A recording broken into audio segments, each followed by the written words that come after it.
like each other in training? Your brother? Did you crash your brother, Kai? Honestly, yes. Yeah, and Rick, did you crash Kai?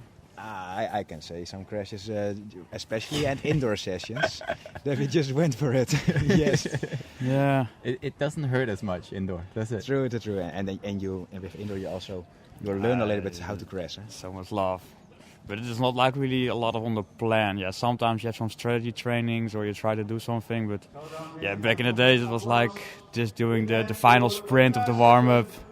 Yeah. And then doing the final sprint, you could do like a long set of a lot of hard laps. Yeah. This was always like waiting a little bit when my brother was coming or other strong guys, and then just try to do it different than the last time, and always trying to find a new way. Or it's always important who wins the warm up of all the trainings. Yeah. It's a lot of prestige in the winning the warm up.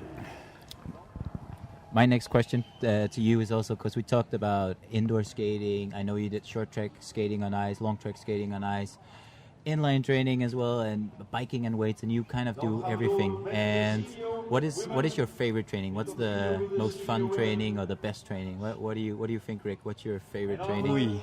Yeah, my favorite training is just the positioning training and inline. Or at indoor, or just at inline, like inline and short track in the winter time. Short track in the winter time is also with positions. Like it's not like I'm going for a crash, but somehow if I make a correlation, it's like having a training with one or two crashes. It's maybe it's above average or it's below average. Two crashes in one short track. Yeah, it's average, but that's also like. Mainly, I have that feeling like it was a really good training. Yeah, I've done great today. and it's like some people think like injuries or something, but you know how to crash on the end. Eh? Also with short track, you just have to steer your back into the boarding, and then it's quite okay. But you have to go to the on the edge, and short track is. We are trying to do that, and we have to reach our level, and it is. You have to go faster and faster because then you're learning the most. It's sometimes annoying that you get closer to really big competitions and you're training hard for it and physically everything is going good and you're really into it. Yeah. And that sounds like I would like to do some technical position trainings or some of those things, and then it's like hard to say no to it. Like there is an injury chance. Yeah, you would like to do injury prevention. So is it sometimes for you a balance between let's be serious, let's be structured, and also a balance of let's do some different trainings, let's do some short track, some inline, some play or some racing in the training. Like how is that balance? Do you think? Yeah. We also got the structure inside the training that it has to be really focused and with lots of repetitions. That's how the plan is. It has to be done. Yeah. And in the plan is sometimes also that the end of the training or the end of the sessions that you can pass each other by racing. Yeah. It's also going full for it to the line, and then you got rest because we have spoken about it that it has to be rest afterwards. There you got some points in the training and that they have to race each other. For us, there's sometimes really a double feeling really mixed. Like on the one hand, I'm focusing and structuring a lot of trainings, and I'm looking way ahead on year plans, and I'm documenting everything. Yeah. And I've been growing a lot of in it, but sometimes there's also, just in the training, if everything going wild, and that part of my body is also like really liking it. Yeah. And then it's really good to have a plan on beforehand. Yeah. But sometimes the most funniest trainings are just going all out. And So how do you work together with a coach? Because I know from both of you write down a lot of things from the trainings. You have a lot of data. Do you use like an Excel sheet? Is that right, Rick or so? Is it? Yeah. You have like a huge Excel Excel sheet. is a really nice way to analyze everything, or just to write down it, and you can also make a database out of it. Yeah. So at least you can make the calculations to sum up everything, and you can see what the stress level is. And that's with Excel quite doable to really manage and to make it really also efficient. That you are writing it down on just one spot, and then it is calculating it on really much other spots. Yeah. But so you write like hours of training, intensity of training, and all these things. What about you, Kai? Is this the same for you? Yeah, we have. It's always doubting like how to do it and how to overthink your training load or all the specialties. Yeah. Just to get it better. Yeah. But it was always like, should I use some really fancy programs on the internet, or should I use some Excel files? But then you put on some data and then it's gone.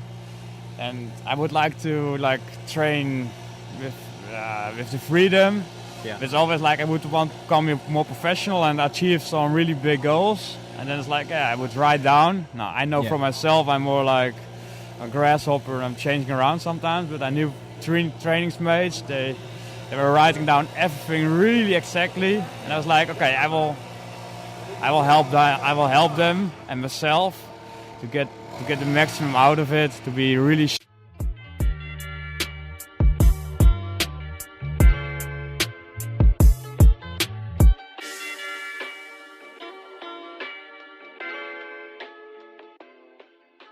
that you have wrote it down, that you have the data to see what it was the last nationals, and then you can go over to the next nationals the next year or something, and it's always together. So we are making data together, and maybe it's also as a twin brother, we are one egg.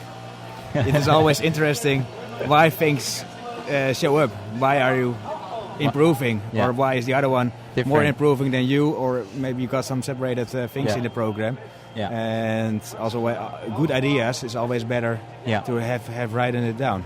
You two are a little bit kind of like one big science project, I think, because you come from the same background, you come from the same egg, literally, and then you start doing these different things in training a little bit, I guess, some other way. And you also had points throughout your career where you had different levels, let's say on long distance, on sprint, and compared to each other. How was that battle between you? Was it always you that were better, Rick, than you, Kai? Or was it Kai, were you better than Rick when you were younger? How was the level between you There was two? a moment I had on lack of performance, and then I'm already saying a lack of performance, and it felt really like a lack of performance. Like, how is it possible that he is doing those things? Why he's winning and I'm losing? Yeah. Did you do the same things at the time? Did you train the same things? Or did you train differently at the time when you said you had a lack of... Then after all, at the moment you were thinking yes, but after all you find out like the details on the training and how you complete those trainings, and also the racing days. It might be such a difference just to be positive or be negative on the end of the day. And those things are keeping you winning or keeping you losing. You have to change it. Let's say also that asthma problem, that was, you got a kind of... I was on the end of the race. I was always skating together with Kai because same club and same brothers, and we are quite solid with each other, especially at junior time and nationals. And then on the end of the race, I was going up to the front, and as pupil or as cadet, I was also winning, especially as second years. And Kai was really, really low in the result. Kai second years, and then was a Danish good guy, Stefan Duursmid not there. But I was talking about nationals, and then we also got national with the Netherlands, always good competition. But it's quite strange also for my parents that Kai was a little bit underperforming, and Rick was always performing the most up to win. I love how you say Rick instead of saying I. You have to help each other. You have to help the listeners. Yeah, true. But I think from what you said earlier, what I would think about the question about the balance between being structured and also being able to have this freedom, which is motivating in a way, to have the freedom to do different things and do sometimes a little bit crazy things or so. And how did you use coaches or so to help you in that search of the balance between like being structured and professional, and also having this aspect of freedom for the motivation, but also having this aspect of doing a little bit crazy things in training, whether it's racing or passing each other or all these things? Like, how did you have that balance with a coach? Did you both trained with Desley Hill at one point, is that right? Desley Hill, yes. It's not really long periods per period. The most about our way of inline skating and the way we do and the way we analyze is just from their club period. Coach Stefan Piotrowski back in the days. Yes. He also skated, and you're a bronze medalist on the sprint distance, isn't it, Kai? Yes. He's from Belgium. He gave us a lot of use your intelligent performances and just think about what you're doing and what you try to achieve. And then also Frank Vies came in, like, you the national think coach so many times a day about inline. It's not time there to just do really performances of inlining, because some people are always overthinking, and we are like those people. Yeah. And some people are not doing so much out of sport, but they're doing the right trainings and have the right proper results for it. Yeah. Okay. And since that time, a lot of things getting faster and getting better, and we could be compatible. Also, you have to innovate all the time with inline, and you got also Frank Viers in the beginning of our senior period was quite nice. Yeah. Okay. And it was really improving. It took guys bronze medal. Yeah. And then afterwards we want to go further in it, and because we want to go to make it better and better, and so we're also writing it down on the diaries, and we are making it more solid. And you see the Colombians, they're improving, so you have to go with that. You have to. Yeah, you said Colombians now, so let's go to that one. That's another experiment. I remember.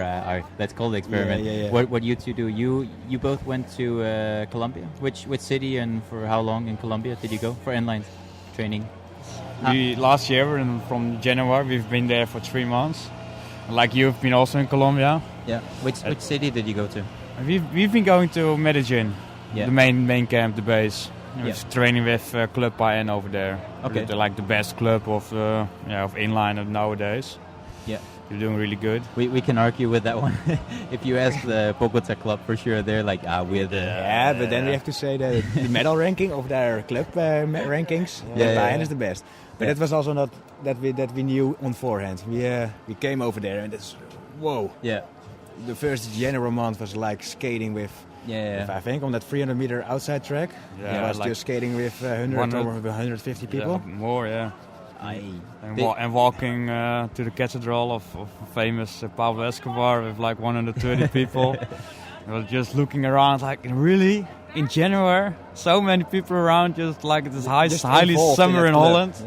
Yeah. And did you plan this 3 months trip? Did you plan that ahead? Like, was that something you wanted to do for years, or how did you plan that? No, we were a little bit curious, like, maybe we might go to Colombia, but when and how and about the situation. Like, if we knew everything was really organized in Holland, we might be staying in Holland, but things were not going so well, and we were like, the world championships in Holland, we would like to achieve the best or to perform good over there, to make some big steps. And the winter training in Holland is a little bit harder than if you want to do well in inline in summer. I think the winter training in Holland, it wasn't as good as the months you did in Colombia. Would that be fair to say, Rick? Yeah, that is really fair to say. Yeah, that is a real difference. In the Netherlands, you can also do ice skating, and you can become a little bit faster, and you can get more power strokes. But the inline experience we have had over there, we have that many of inline, and it's also we have that many of weight training and that many of bicycle trainings, and it's insane what you can do over there in the warm circumstances. But sometimes also funny, like some people start saying, if the Dutch people are doing just inline, it will be so much better. But simply to respond on this is like, we can't do without the ice. We have to perform on the ice, or in the winter, it's like maybe for some money or for... Yeah. But it's also the structure, the main tracks. It's so much colder to train outside than train inside of the warm tee-off, and everything is good. I think it's exactly the same for Denmark like it would be for Holland. If I didn't go and train on ice in winter, I would just be training really serious, really good all summer. And then in the winter, I would just end up being indoor, playing hockey on my roller skates, and it would be fun, it would be good, but I wouldn't be as good on inline if I didn't train on ice. But I mean, if you want to be really, really good on inline, I think for me, what I would do, I would go to South America every winter as well. Yeah. Would you think that's the best we have solution? been overthinking this too, and we have it's now getting more used and regular to go with the to training stage before the season starts, to go to Lagos or maybe the Canarian Islands. So Southern Europe, to have some warmth. But we were like, we have to overcome like January, February, March, maybe earlier.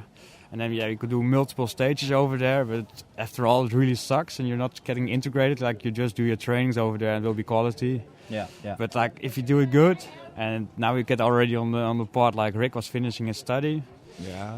That was also for a long time unsure that I was finishing my study. Yeah. So you are waiting for it. If I need 1 month extra or something, or they allow you to do it 1 month extra, I have to wait to book tickets, or just at least to see what's happening in the Netherlands. When did you buy your ticket? Yeah, what was it? The middle of December for Justin, take it off really early in January. It's like